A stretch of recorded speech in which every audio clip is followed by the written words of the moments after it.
Nama saya Debbie Natalia dari kelas 12 IPA 2. Saya ingin mempresentasikan tentang bullying di sekolah. Apakah itu bullying?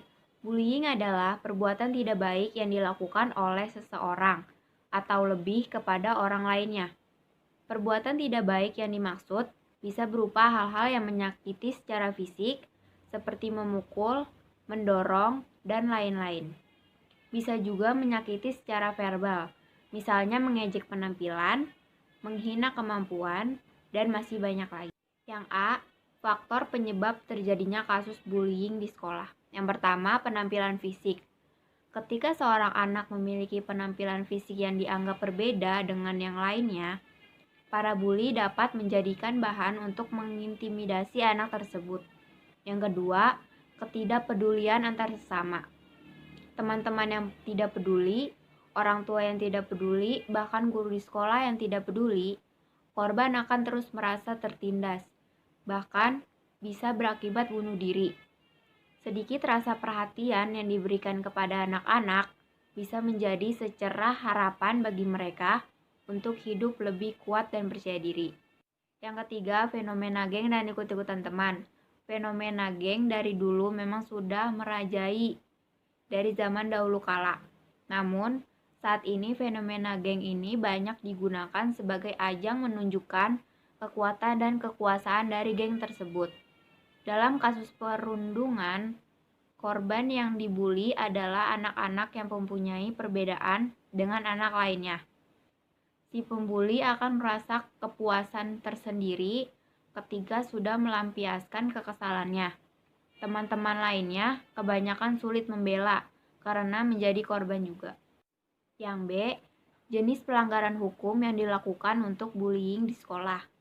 Dalam undang-undang tersebut, diatur bahwa setiap orang dilarang menempatkan, membiarkan, melakukan atau turut serta melakukan kekerasan terhadap anak. Bagi yang melanggarnya akan dipidana dengan pidana penjara paling lama 3 tahun 6 bulan atau denda paling banyak sebesar 72 juta. Yang C, ketentuan peraturan atau perundang-undangan yang dilanggar. Pelaku bullying terhadap anak dapat dipidana berdasarkan Undang-Undang Nomor 23 Tahun 2002 tentang Perlindungan Anak.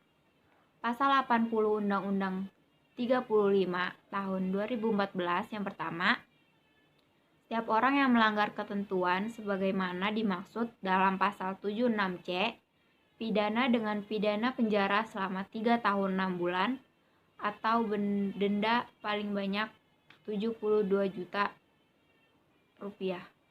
Yang kedua, dalam hal anak sebagaimana dimaksud pada ayat 1 luka berat, maka pelaku dipidana dengan pidana penjara paling lama 5 tahun atau denda paling banyak 100 juta rupiah. Yang ketiga, dalam hal anak sebagaimana dimaksud pada ayat 2 mati, maka pelaku pidana dengan pidana penjara paling lama 15 tahun atau denda paling banyak 3 miliar rupiah. Yang D, sanksi yang kemungkinan akan diterima oleh pelaku bullying. Bisa sanksi ringan seperti mendapat teguran, dan juga bisa sanksi berat seperti dilaporkan kepada polisi, diskor sampai dikeluarkan. Yang E, solusi untuk mencegah terulangnya kasus tersebut. Yang pertama, tunjukkan prestasi. Orang yang melakukan bullying umumnya bereaksi karena iri maupun dengki. Sebagian besar korban bullying pasti memiliki keunggulan yang tidak dimiliki oleh orang yang menindasnya. Yang kedua, tumbuhkan rasa percaya diri. Pelaku bullying akan semakin bersemangat ketika mengetahui bahwa korbannya merasa minder dan semakin terpuruk. Untuk mencegah sekaligus memberikan efek jera pada pelaku bully, bangun rasa percaya diri agar terlihat tidak minder atau tidak takut kepada si pelaku. Percayalah, pelaku bully akan malas menindas orang yang berani dan percaya diri. Yang ketiga, jangan menunjukkan sikap takut dan sedih. Pelaku bully tentu akan merasa puas jika berhasil membuat korbannya sedih, takut, dan semakin terpuruk.